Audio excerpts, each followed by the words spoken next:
sometimes if it's going to be a one-off thing and you sleep with someone one time and then you'll never cheat again and like you don't ever talk to that person again. Says the reformed cheater. It's a little bit different. That's acceptable? No, it's not acceptable, but like it's more understandable.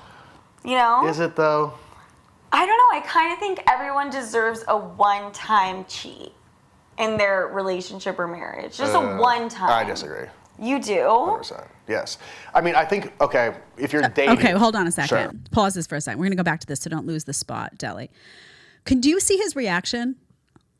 Would that guy ever in a million years take that woman seriously? No way. Would he ever date her seriously? No way. He had to step up and say, no, not in America. No, that's not how it's supposed to go. So how deeply unattractive is that to hear out of a woman's mouth? What guy wants to sit down with a woman and have her say, oh yeah, I think like a one-time cheat is like, okay. Now guys initially, if they're not really in it, and they really don't care about her, you're thinking maybe at home, you're thinking, well, maybe the guy would think he'd get a pass. They don't want, regardless, even if guys want that pass, even if they did, right? Even if they were a guy who didn't want to be monogamous, he's not going to want you out there doing that.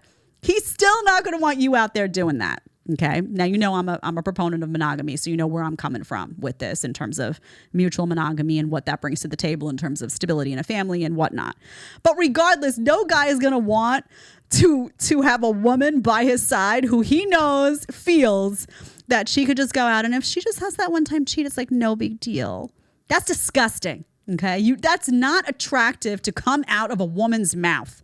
To hear that, you immediately lose respect. You immediately view them as a 304. You immediately view them as a modern woman. You immediately view them as a brainwashed feminist, and you immediately view them as a headache because that is a woman who's going to be a problem for you. That's a woman who you're going to have to worry about when she goes out with her friends. That's a woman that probably has shady friends. That's a woman who's going to be able to detach that sex from emotion and who feels entitled to go have a fling behind your back. Do you want to sign up for that? What crazy guy would sign up for that? I can't. I really can't. And by the way, most women do not cheat flippantly. They don't. It's not like they have interactions with someone. They get emotionally connected to someone first, and then they cheat. It's different. It's different for men and women. A guy can have no emotional connection to someone, and I'm not condoning cheating. Let me say that again. But a guy can have no emotional connection to someone and go out and sleep with them and have it be purely physical. And that probably is 9 out of 10 times how that's going to happen, if the cheating is going to happen. Women don't behave that way. They cheat for a reason. They cheat with purpose. They cheat because they're not getting something at home. Tenderness, attention, affection, romance. It's an emotionally driven cheat more often than not. So there's a whole strategy. There's the texting, and then there's a process that happens. So by the time she cheats, she's already emotionally invested in someone that's not you. And guess what?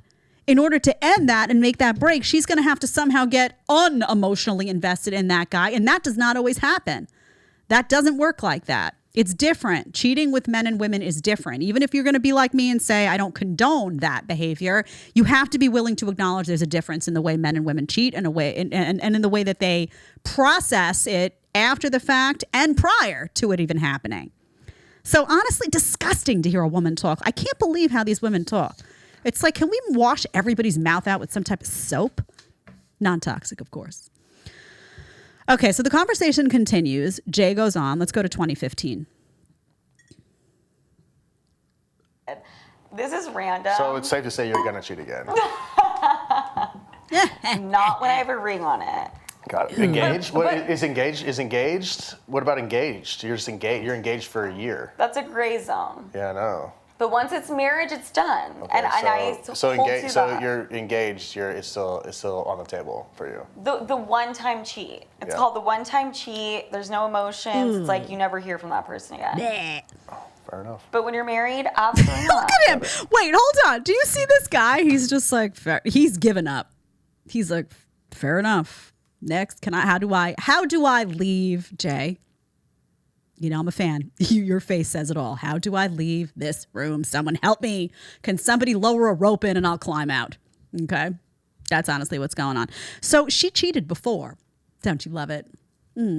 Has reformed cheater status. She ain't reformed in nothing. Honey, you need go back to the Reformation school where you came from and get your money back because you're still talking like a modern woman cheater. This is how cheaters talk. Go get your cash back. Go for some detox somewhere. I don't know. She says that cheating, by the way, while engaged is a gray area. Can you imagine? That means that what was the whole relationship before the engagement a gray area to you too, honey? So all that time you were dating and you were exclusive, you weren't exclusive is what you're telling that guy. Then you get engaged to somebody you're still not exclusive. And then you get married and now you're saying that's different sometimes. So this is a broken woman. This is a broken woman that appears to be incapable of a proper emotional investment in a partner.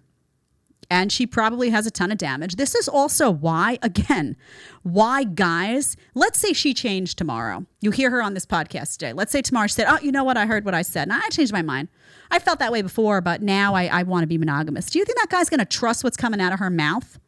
Or do you think that guy's going to say, this woman has a pattern of behavior that's troubling?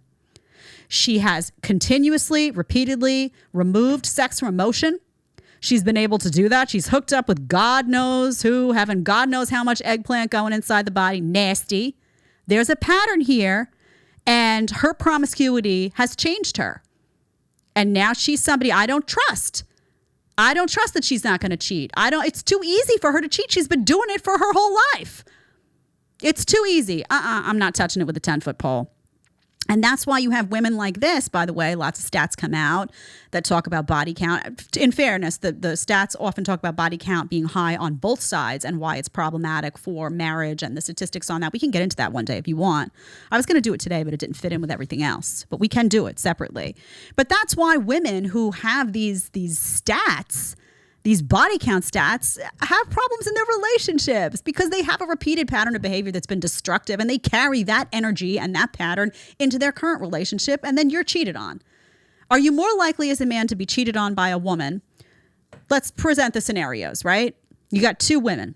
You got one woman who has a lot of self-respect, who had two partners in her life who she was completely in love with, who was raised right, who, pairs sex with emotion, who never engaged in hookup culture, who's not a party girl. You got her.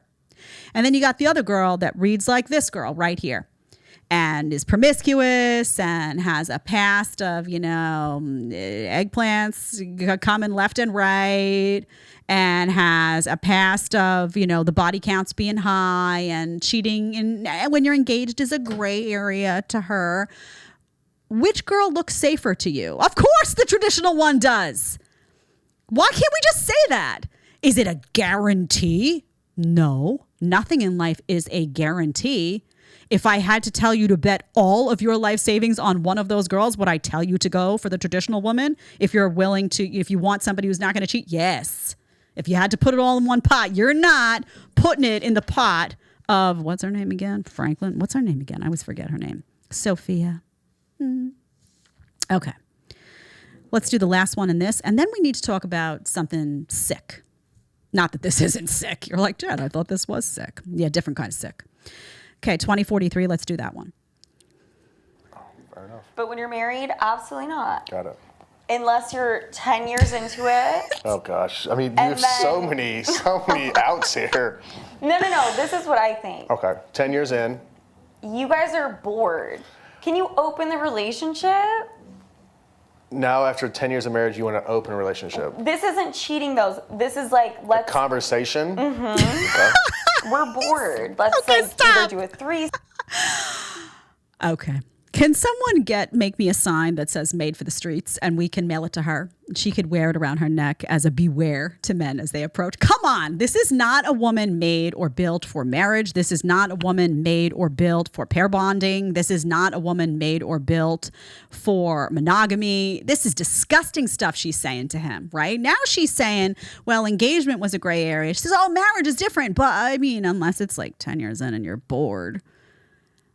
I mean, when you get married to somebody, you're supposed to be married for life. Do you think any guy is going to want to hear from his soon-to-be or already wife, oh, yeah, now it's all fine and good, but when we get bored, I can sleep with somebody else, right?